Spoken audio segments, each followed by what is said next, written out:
everyone. In this video, we are going to cover set theory and Venn diagram and different operations on set through Venn diagram. We are going to cover with the help of this topic. So let's take you to the Venn diagram. So पहले पढ़ते हैं Venn diagram होता क्या है. जब हमें set को या उससे रिलेटेड किसी भी एक्सप्रेशन को डायग्राम के थ्रू रिप्रेजेंट करना पड़े, उसको हम बोलते हैं Venn diagram. So in Venn diagram, this is a rectangular shape and this interior of rectangle is representing a universal set, right? So here, this is the rectangular one and this rectangular shape gives you that this is the universal set. और इस universal set का अगर कोई भी set है, जैसे set A B C D, तो उसको हम उसके सर्कल के साथ रिप्रेजेंट करते हैं. So with the help of this we can represent any kind of expression, any kind of set with the help of Venn diagram. So like this, if I have to represent some relationship, like I said, if we have to go for the relationship subset, तो अगर मुझे suppose कीजिए subset relationship show करना है, तो आप subset relationship को कैसे शो करते हैं. तो आपके पास क्या दिया हुआ है, एक सेट ए दिया हुआ है, एक सेट बी दिया हुआ है. तो सेट ए दिया है 2 4 6 8 10 12, सेट बी दिया है 4 8 एंड 12. यूनिवर्सल सेट के अंदर 1 से लेके 12 तक सारे नंबर्स हैं. तो अगर आप इसी के लिए आप डायग्राम ड्रॉ करते हो, तो जो आपका वेन डायग्राम आएगा, so what kind of Venn diagram you will get, this is the Venn diagram which we can achieve with the help of these elements. अभी मुझे कैसे पता चलेगा कि जो मेरा 4 8 और 12 यानी कि जो बी सेट है, ये जो सर्कल है मेरा विद इन दिस, ये सर्कल मेरा ए के साथ ही आएगा. How do I represent it? Because मेरे जो एलिमेंट्स हैं, आप यहाँ देखो, ये जो आपके एलिमेंट्स हैं 4 8 एंड 12, ये 4 8 12 एलिमेंट्स कहाँ पे हैं? ये आपके ए सेट में प्रेजेंट है. इसीलिए ए सेट के वो पार्ट जहाँ 4 8 और 12 है, उसमें हम बी को ड्रॉ कर सकते हैं. एंड इसकी डायग्राम की हेल्प से आप इजीली आइडेंटिफाई कर सकते हो कि जो रिलेशनशिप दोनों में शो हो रहा है, वो हो रहा है कि बी ए का सबसेट है, यानी कि उसका एक छोटा सा पार्ट है. तो हम कह सकते हैं that B is the subset of A. अब आता है whether it is a subset और it is a proper subset. तो आप देखिए, जो आपका ये पूरा का पूरा सर्कल है ए के साथ है, इसका मतलब इक्वालिटी तो पॉसिबल है नहीं, हमेशा बी ही ए का सबसेट रहेगा. इसका मतलब हम डिफाइन करेंगे कि बी ए का प्रॉपर सबसेट है. So here you can see that ये यहाँ पे डिफाइन किया गया है कि बी ए का प्रॉपर सबसेट है. सो लाइक दिस, आप इस तरीके से कोई भी, मतलब आप इनमें से कोई भी आप डिफाइन कर सकते हो कि हाँ, हमारा कौन सा यहाँ पे जो सेट दिया हुआ है वो किसके अंदर है, कोइंसाइड कर रहा है, ओवरलैपिंग हो रही है, what kind of thing is there. Based on this we can define the relationship. अब आते हैं कि अगर हमें डिफरेंट सेट्स के ऑपरेशंस को डिफाइन करना पड़े, तो हम कैसे डिफाइन करते हैं, और वो भी वेन डायग्राम की हेल्प से. तो सबसे पहले हम लेते हैं यूनियन. यूनियन का मतलब क्या होता है? What do we mean by union here?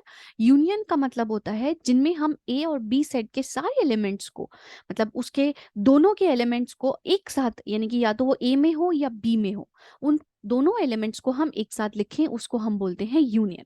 So here union में अगर आपको यूनियन डिफाइन करना पड़े, सो what kind of expression you can use, that is you. आप कैपिटल यू यूज करते हैं, और ये जो कैपिटल यू है ये आपको डिफाइन करता है कि आप इसे रीड करें ए यूनियन बी की तरह से.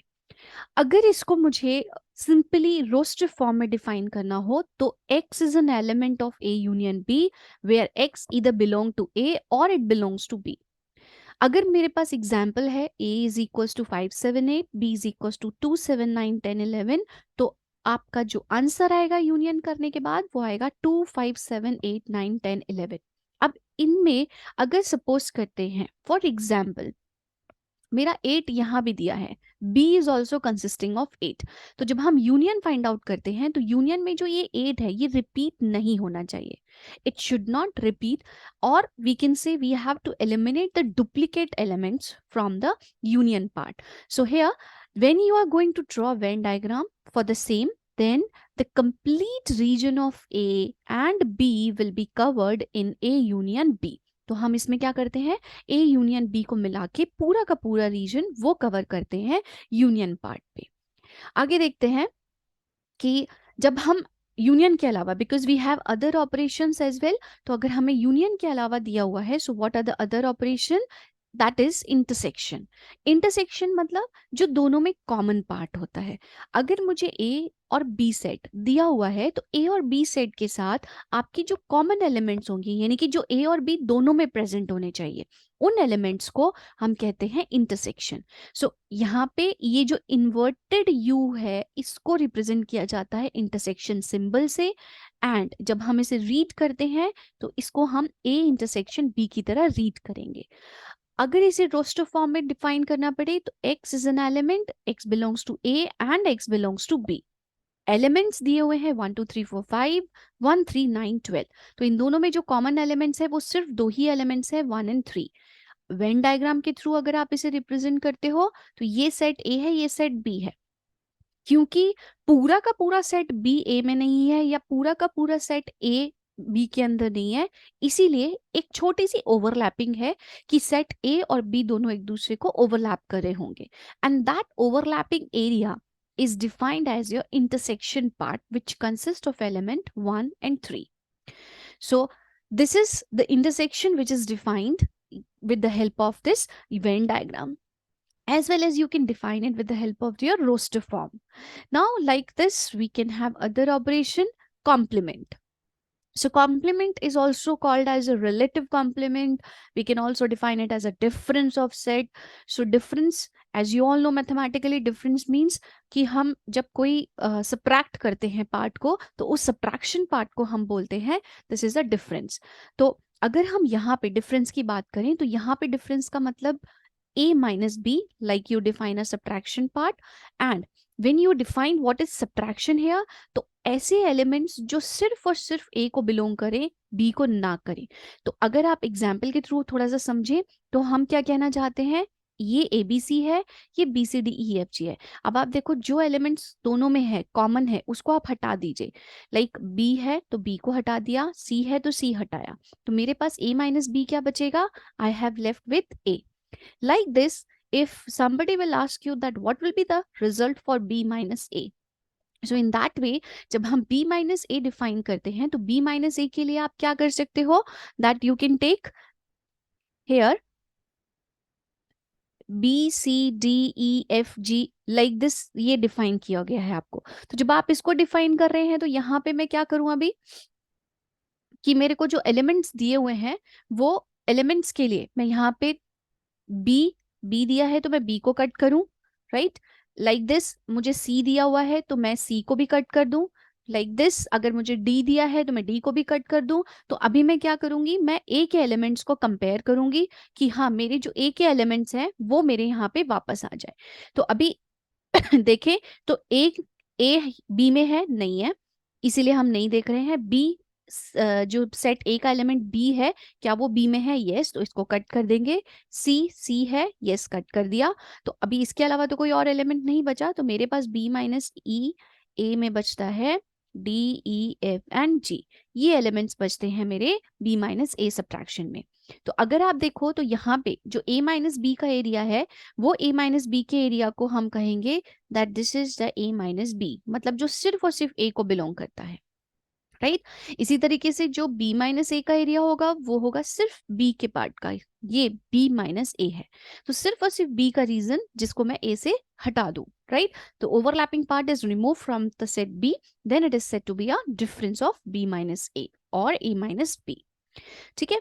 सो सिमिलरली अगर मुझे कॉम्प्लीमेंट निकालना पड़े, लाइक अगर I have to find the complement, तो कॉम्प्लीमेंट के लिए यहाँ पे मेरे पास यूनिवर्सल सेट दिया होगा और उसके रिस्पेक्ट में मुझे ए का कॉम्प्लीमेंट फाइंड करना है, तो मैं माइनस करूंगी ए को, तो मेरे पास क्या आ जाएगा, ए कॉम्प्लीमेंट। तो like for example for the same अगर हम कंसिडर करते हैं like U is equals to A to J numbers, 10 numbers मुझे दिए हुए हैं, तो इनके साथ अगर मैं u माइनस ए यानी कि मैं a कॉम्प्लीमेंट अगर फाइंड करूं, then what will be the a complement here, since a b c नहीं रहेगा तो d e f g h i and j, ये मेरे कौन से हो गए कॉम्प्लीमेंट पार्ट। इसी तरीके से B complement, so B complement is also U minus B.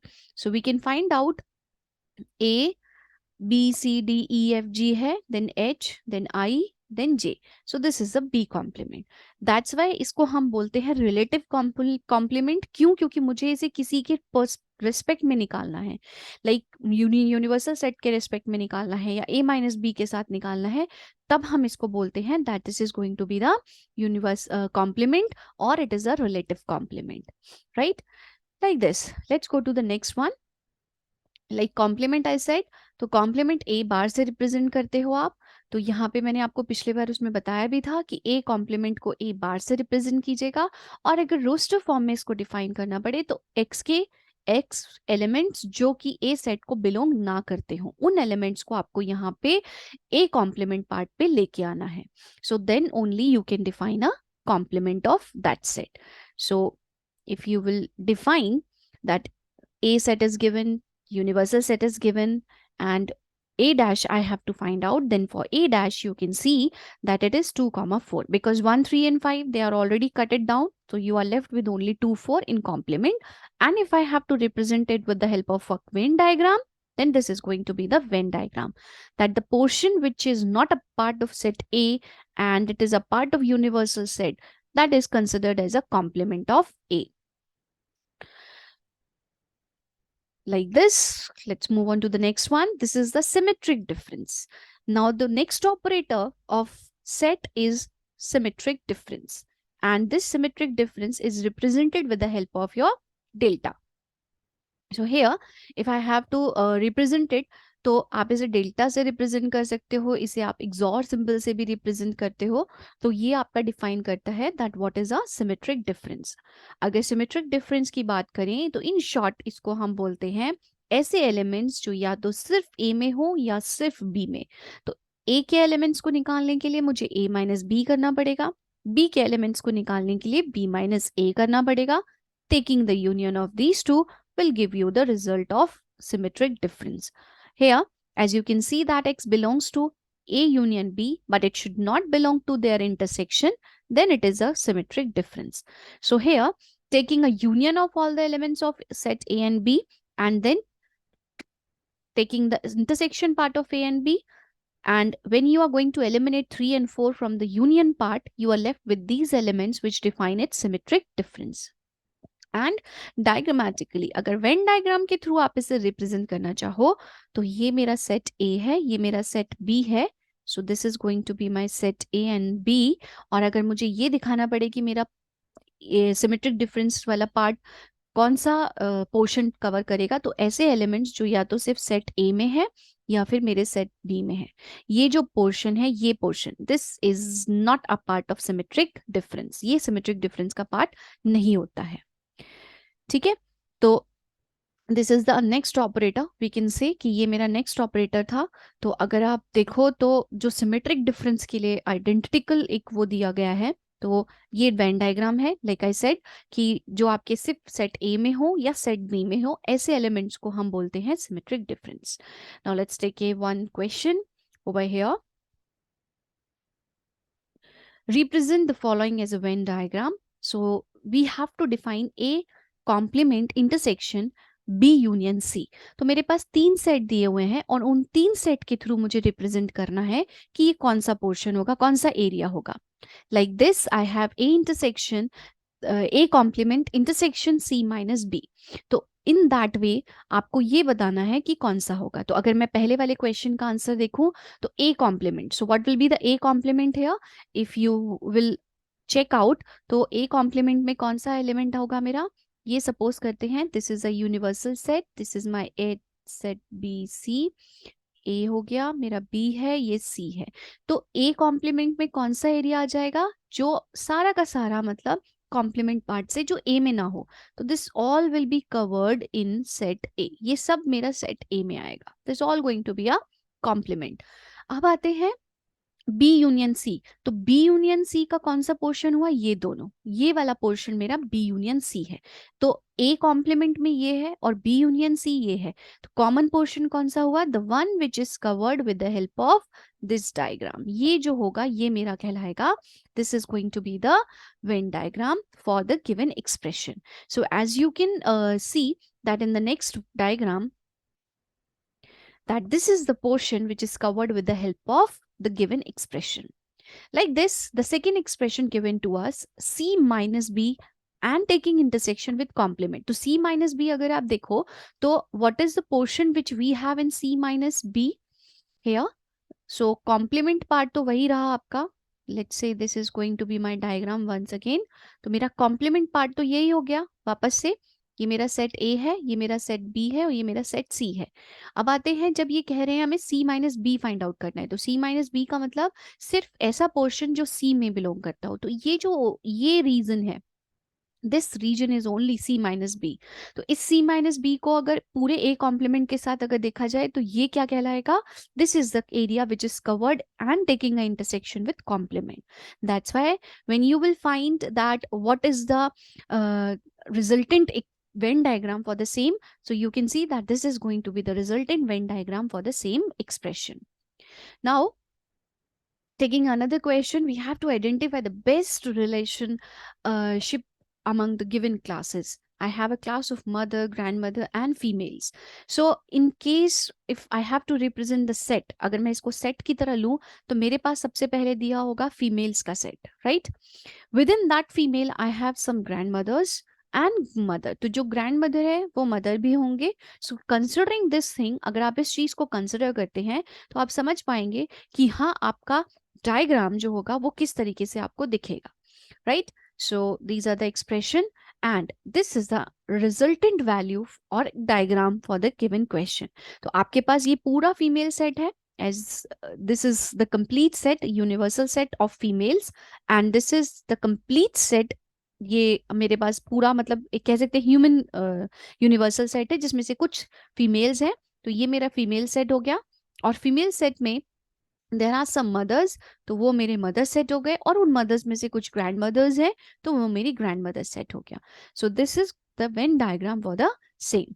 So if you will if any class is given, आपको कोई भी क्लास दे दी जाए, कोई भी आपको वो दे दिया जाए, तो आप इजीली आइडेंटिफाई कर सकते हो कि आपको वेन डायग्राम किस तरीके से रिप्रेजेंट करना है.